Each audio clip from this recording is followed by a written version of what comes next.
Hello, everybody. A lot of things have changed in the ARCSOA Elite Series since the pandemic shortened last season. These are some of the things that will be taking place this season. Like I said, a lot of stuff has changed. The first thing that has happened is that the ARCSOA Elite Series has bought out a number of struggling local series across the world. Series like short track series all over the country, European stock car racing, and the Pacifica Cup have all been bought out by the ARCSOA Elite Series. Now, the ARCSOA Elite Series, despite using the Elite Series logo, will be retitled the ARCSOA Elite Series World Championship and will contest over a massive 40 race schedule all over the world. A lot of things have changed, and there is a 42-car chartered grid this year. Now, granted, there might be, in a couple of cases all over the world, people showing up for certain races just because they're local entries and they can. But right now, these series have all been purchased up, and their race dates have been given to the ARCSOA Elite Series. Should be a very long and stressful calendar ahead. ARCSOA has finally bit the bullet and now implemented safety cars on road courses.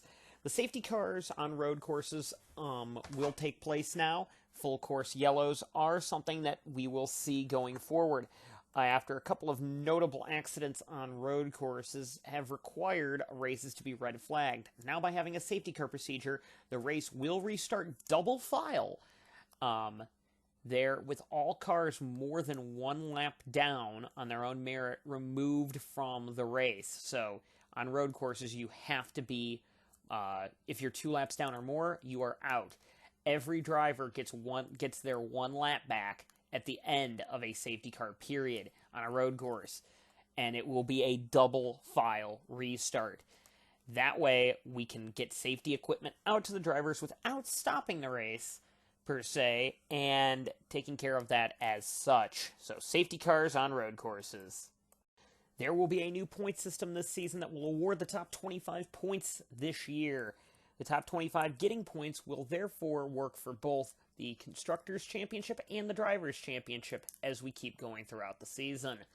The series will have, therefore, there is an even spread between drivers, and you're still not rewarding mediocrity by giving everybody points.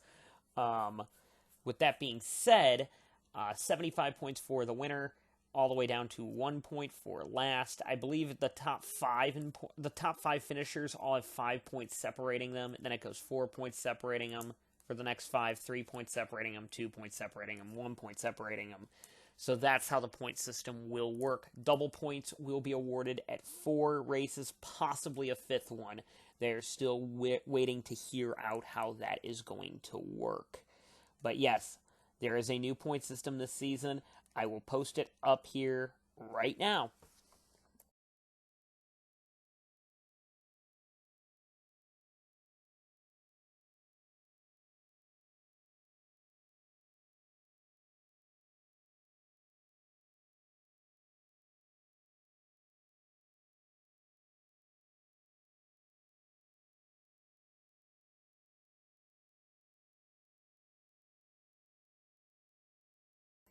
Next up is new engine manufacturer restrictions. Unlike most series that mandates one engine maker per team, this ARCSOA Elite Series this year will only have one team per engine manufacturer.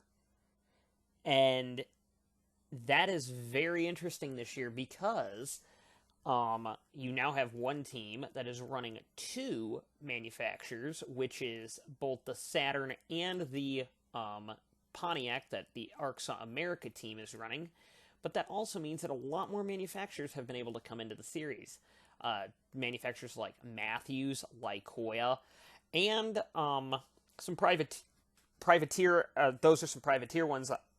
Obviously, and then you've got other makers like Audi, Mercedes, and BMW coming onto the board, along with Nissan and some of the other ones that have been around for a while.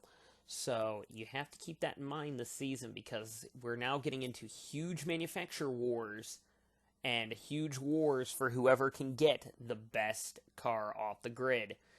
And that will be very interesting as the make wars are getting very intense, and they have been throughout preseason testing.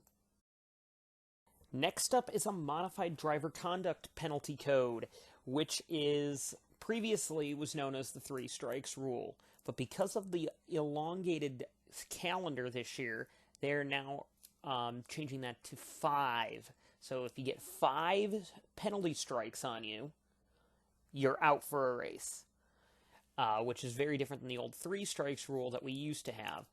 It should make things a little bit easier for drivers and teams to get through the series as such. You do not want obviously, to get 5 penalty strikes, and now you can get 2 within a race. If you do 2 stupid things in a race, you can be awarded 2 penalty strikes. Or if you do something that's particularly bad, that is another 2 penalty strike move. So that can be another 2 or 3 strike penalty.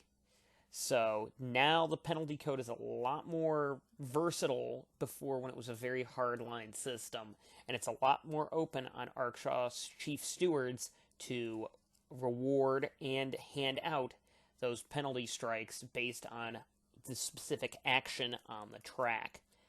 This will be very interesting as the season goes on. And lastly, there is a new car. The new car is new for everyone, so everyone coming from all different series will have to take care of their new car. This new car is very difficult to handle with a little bit. It does have a little bit of high downforce, so it does do well there, but when you put it on the very edge, it can start to spin out a little bit. Because of that, though, there's new ARCSOA Elite Series car regulations, which has actually really closed the field together. There could be upwards of 30 cars that could win a race on a weekly basis. That is how close the field has been, honestly, quite clearly. So it's all going to come down to who the best driver is, and who has the best car combination with that driver.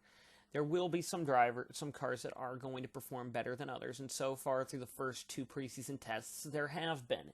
There will be another video about those certain teams coming up, that covers all the teams covering up, might I add, and you will see which cars have performed very well and which ones have not. But it's going to be very interesting to see if these drivers can handle these new cars in a way that makes their life easy. With that being said, that is it for new rules this season, and there could be some other things that change as well. However, with that being said, we can't wait to welcome motorsports back to the general public after such a nasty pandemic for the people in this community.